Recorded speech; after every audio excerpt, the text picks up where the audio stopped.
Assalamu alaikum wa rahmatullahi wa barakatuhu. Today's Kutuby Du'a of the week will help you make your speech clearer, make hard tasks easier, and learning simpler. What dua is that, you ask? Well, here it is. Say, Rabbi shrah li sadri wa yassir li amri wahlul uqdatam min lisani yafqahu qawli. Ameen.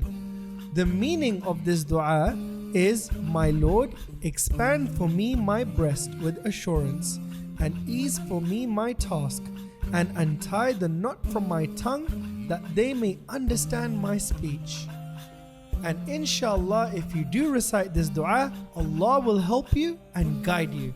Well, that's it for this week. See you next week, inshallah.